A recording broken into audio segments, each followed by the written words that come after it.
১৯ বছর বয়সী তরুণ চৌমু ১ মাস ধরে বসুন্ধরা কিংস একাডেমিতে ফুটবল খেলা শিখছেন তিনি। পূর্বপুরুষরা মিয়ানমারের বংশোদ্ভূত হলেও চৌমু জন্মসূত্রে বাংলাদেশি। এবার পড়াশোনার খাতিরে পাড়ি জমাচ্ছেন যুক্তরাষ্ট্রে। তবে তার লক্ষ্য সেখানে গিয়ে ফুটবলে নিজের ক্যারিয়ার গড়া। মেসিদের লিগ MLS-এও খেলতে চান। তবে শেষমেশ লাল সবুজ জার্সিটা গায়ে জড়ানোই তার স্বপ্ন।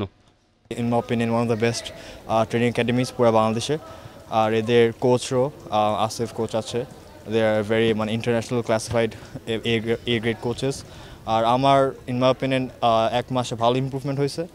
আর I have bigger plans. I plan to be playing in the US in the next month, upcoming months. So I plan to be playing over there and hopefully come back to the country and serve my country. Football পায়ে তাকে সাবলীল করতে যতটা সম্ভব সাহায্য করেছেন অভিজ্ঞ coach ও তার গুরু SM আসিফুজ্জামান। শিষ্যর প্রতি আস্থা রেখেছেন, জানিয়েছেন শুভকামনাও। আমি চেষ্টা করেছি সবসময় ওকে গাইড করতে অ্যান্ড ওর ফুটবলের পারফরমেন্সের উপর বেস করেই একটা স্পেশাল স্কলারশিপে US একটা ইউনিভার্সিটিতে যাচ্ছে এবং ও একাডেমিতে শুরু থেকে ওর টার্গেটটা হচ্ছে ও নিজেকে ফিটনেস টেকনিক্যালি ট্যাকটিক্যালি ইমপ্রুভ করে এমন একটা জায়গায় থাকতে যাতে করে ও ইউনিভার্সিটির মেইন টিমটা চান্স পায়।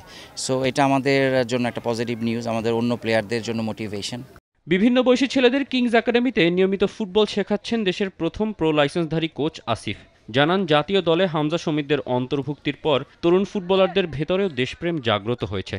এই মুহূর্তে বাংলাদেশের ফুটবলের যে পজিটিভ ফ্লোটা আছে, হামজার ইনক্লুশন প্লাস আরও কিছু প্লেয়ার সমিসাম, এইটার একটা প্রভাবও আপনি বলতে পারেন। চমকে আপনি আজকে পেয়েছেন এরকম আরও কয়েকজন প্লেয়ার আছে যারা ইংলিশ মিডিয়াম স্কুলের এবং অলরেডি ভিসা হয়ে গেছে এবং ওদের আলটিমেটলি গোল হচ্ছে ওখান থেকে নিজেকে আরও রিচ করা এবং দেশে এসে দেশের জন্য কন্ট্রিবিউট করা।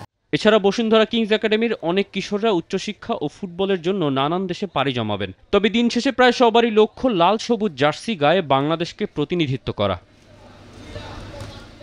তৌসিফুল হাসান, নিউজ 24, ঢাকা।